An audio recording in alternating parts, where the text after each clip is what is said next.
suivez partout dans le monde, bonjour et bienvenue à votre émission Réveil chrétien. Au centre de ce numéro, les différents types de ministères au sein de l'Église. Sur ce plateau avec le pasteur James Herman Bonga, en Rodrigue Ngakoso, nous allons développer ce thème.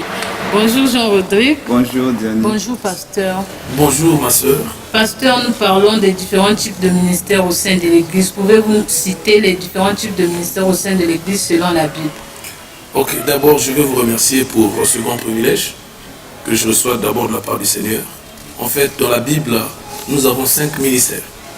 Si vous permettez, je vais lire Éphésiens chapitre 4, le verset 11. La Bible dit: il a donné les uns comme apôtres, ça c'est le premier ministère.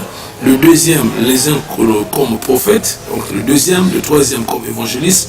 Le quatrième comme pasteur et le cinquième comme docteur. Donc voilà. Il existe 5 ministères, selon la Bible. Oui, selon la Bible, oui. Jean-Rodrigue. Vous parlez des 5 ministères. Certainement, chacun des ministres a des missions qui lui sont assignées au sein de l'Église. Alors, quelles sont ces missions réservées à chaque ministre? Ok, voilà, je vais répondre. Bon, je vais d'abord essayer un peu de porter une petite correction. Quand vous dites au sein de l'Église, non, on parle du corps du Christ. Parce que l'Église en tant que corps du Christ. Merci beaucoup. Voilà, en fait, comme je dis, il y a 5 ministères, et Dieu est un Dieu d'ordre. Croyez, il ne peut pas choisir 5 fonctions s'il n'a pas précisé. Parce que chaque ministère a un rôle précis. Donc, par exemple, le premier, nous avons parlé ici des apôtres. Un apôtre, il est serviteur de Dieu avec une mission différente du prophète, que la tâche du prophète est différente de celle de l'évangéliste, et ainsi de suite.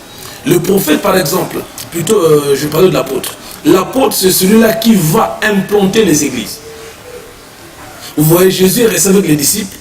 Ils étaient des disciples, il les a formés et ils sont partis comme apôtres pour implanter les églises. Donc c'est lui qui arrive sur un terrain là où des fois il n'est pas connu. Vous comprenez? Il n'est pas connu. Alors c'est un terrain de fois qu'il ne maîtrise pas. En fait c'est lui qui creuse en fait le sol et qui bâtit en fait, qui implante l'œuvre. Ça c'est le travail de prophète. Ensuite, une fois qu'il vient, le prophète lui aussi il a son rôle à lui. Lui c'est la voix de Dieu. Il vient pour donner la pensée de Dieu pour l'œuvre de Dieu. Donc, vous voyez un peu la différence entre un apôtre et, qu'on appelle ça, le prophète. Voilà. Ensuite, à part le prophète, il y a aussi les évangélistes. Alors, l'évangéliste, quoi, lui, c'est un rassembleur. Son travail, c'est aller partout rassembler les âmes pour Jésus. Il les rassemble. Et voilà pourquoi, dans son programme, il y a des impacts, il y a des grands témoignages pour attirer l'attention des gens. Et une fois que ces âmes sont touchées par Jésus-Christ, qu'est-ce qu'il fait? Il faut les recommander à l'église. Il se limite à ce point. Et ces âmes qui sont gagnées sont confiées à un pasteur. Alors le pasteur, c'est celui qu'on appelle communément le berger. Son travail, c'est de quoi? C'est de protéger les âmes contre la fausse doctrine. Et les docteurs aussi, un serviteur de Dieu, a aussi un rôle particulier. Lui, son travail, c'est de forger Christ dans la vie des fidèles. Pasteur, ça son travail. Vous parlez des apôtres, prophètes, évangélistes, pasteurs et docteurs. Qui sont donc les bishops, les évêques et archevêques? Bon, bishop. Déjà, bishop, c'est un mot anglais, donc il n'y a rien de particulier là-bas. Ça veut dire évêque, c'est la même chose. Bishop, c'est un mot anglais. Alors, évêque en anglais, c'est bishop. Bishop en anglais, si on le traduit en français, c'est évêque. Donc c'est la même chose. Et l'archevêque? Et archevêque, c'est un titre comme honorifique. C'est-à-dire dans le clergé des évêques. Quand on choisit un ancien par rapport à son expérience et quand on choisit un supérieur des évêques, celui qu'on appelle archevêque. Ça n'est même pas dans la Bible. Ça, c'est en fait l'invention humaine. Mais sinon, évêque, il y en a dans la Bible. Pasteur, dans l'église, en tant que congrégation, tout ce que vous avez parlé de l'œuvre de Dieu en tant qu'église, en tant que corps de Christ.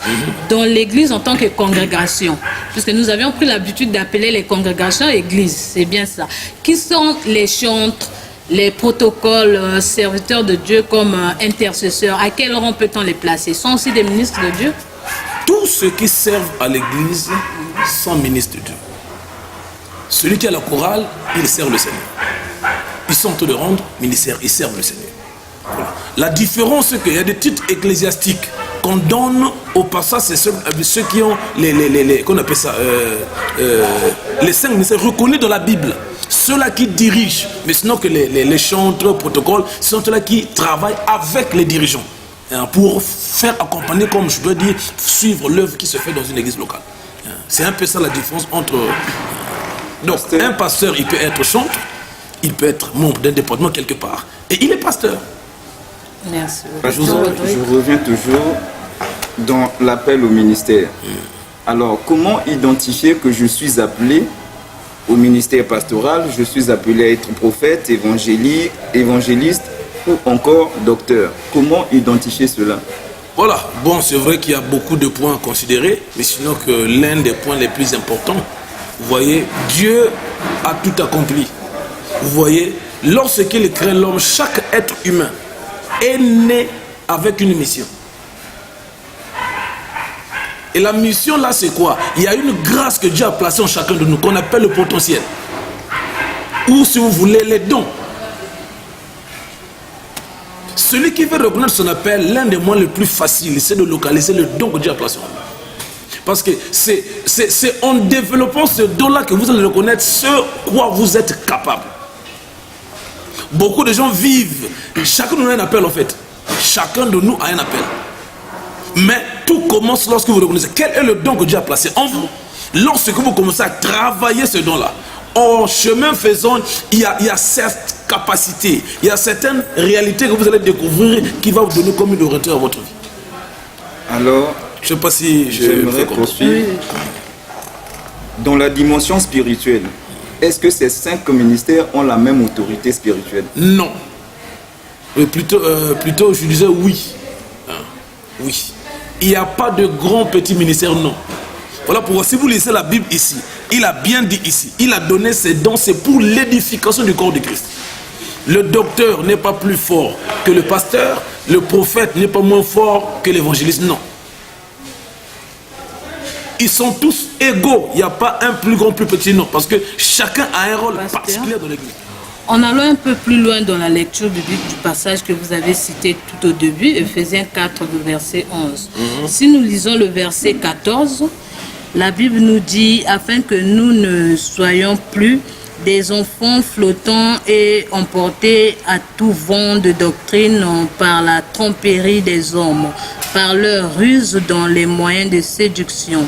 Au verset 15, mais que professons la vérité dans la charité, nous croissions à tout égard en celui qui est le chef, Christ.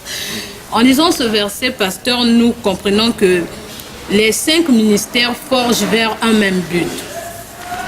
Et quand nous voyons dans d'autres églises, il y a des églises où on ne trouve que le pasteur. On ne parle pas de docteur, évangéliste. Est-ce que les brebis dans cette église ne sont-elles pas en danger? Bon, je ne pense pas qu'il y ait une église, c'est une église de réveil, qui ne reconnaît pas les 5 ministères, je ne pense pas. Deux fois, ce qui se passe, c'est quoi? C'est deux fois le pasteur, c'est sa voix qui domine. Et du coup, il a comme avalé le reste. Sinon, ils sont là. Ils sont là. Dieu ne peut pas susciter un ministère sans... Non, Dieu ne serait pas juste. Sinon, c'est parce que des fois, si vous vous rappelez de certaines églises, vous allez constater que ces ministères-là existent. Ils sont toujours en opération. Mais parfois pas en activité. Bon, oui, c'est ce que je dis quand je dis que si le pasteur essaie un peu de s'imposer, ça on en a vu. Et c'est pour ces brebis-là, pasteur, ne sont-ils pas en danger? Bon, je ne veux pas dire trop en danger. Exposé au diable.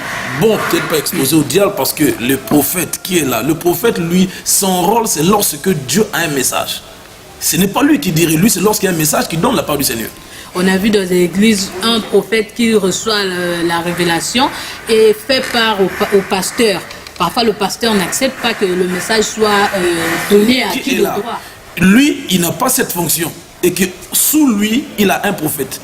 Il y a des choses que Dieu révèle au prophète qui concernent l'église. Il ne doit pas y trouver ça parce que l'église n'appartient pas au pasteur. L'église déjà appartient à Jésus. Il est le maître de l'église. Un pasteur, c'est un instrument que Dieu a choisi pour conduire son peuple. Ça ne fait pas de le propriétaire, non. Pasteur, vous parlez de prophète. Oui. Aujourd'hui, le diable aussi parle.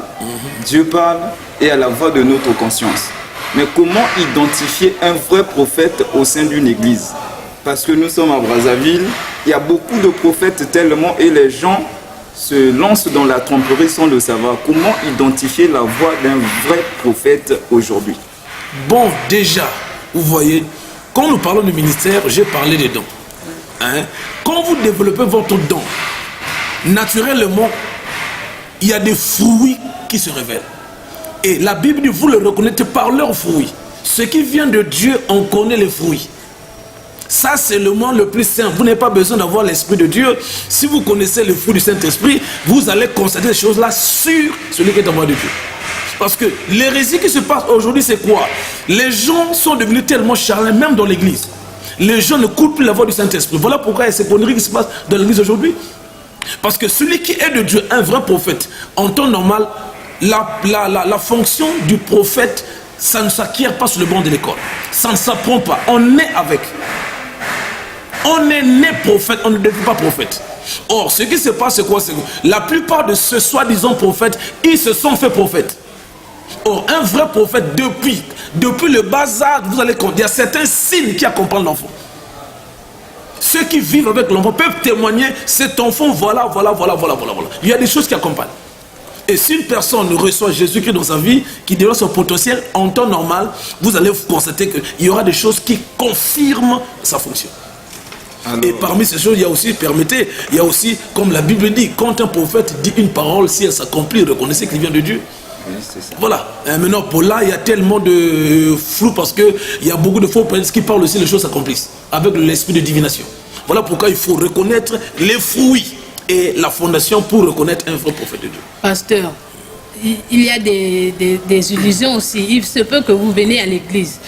Le pasteur lance un mot comme ça, bon, dans la maison, sinon comment je peux dire, la réalité de la vie aujourd'hui, on voit il y a des gens qui sont malades, des hommes souffrent de hernie, les femmes de myome et autres maladies. On vient à l'église, le pasteur lance parmi nous, dans la foule, il y a une personne qui souffre de telle maladie, et par confusion comme ça, la personne apparaît pour dire c'est moi.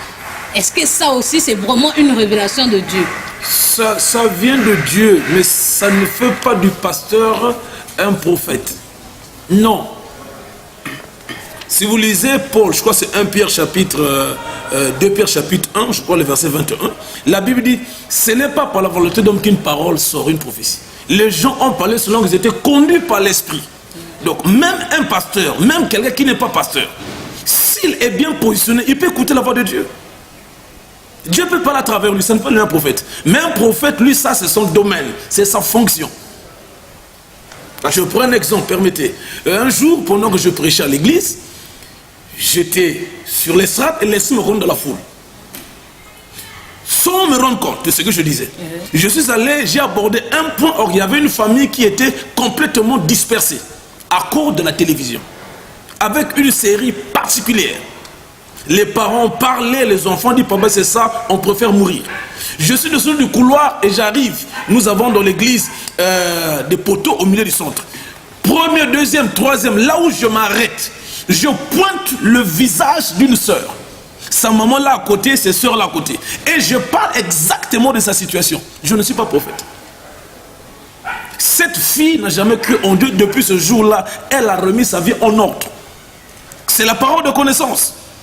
Dieu vous ouvre les yeux, vous pouvez voir, ça ne peut devenir un prophète. Or, un prophète, lui, ces choses-là, dès que ça arrive, c'est à lui que Dieu révèle ça. Il peut arriver des situations, le pasteur prêche, Dieu, celui qui rassemble son peuple. S'il sait que cette situation, il faut qu'il y ait la réponse, il peut parler à n'importe qui. N'oubliez pas la Bible. Dieu ne consulte personne.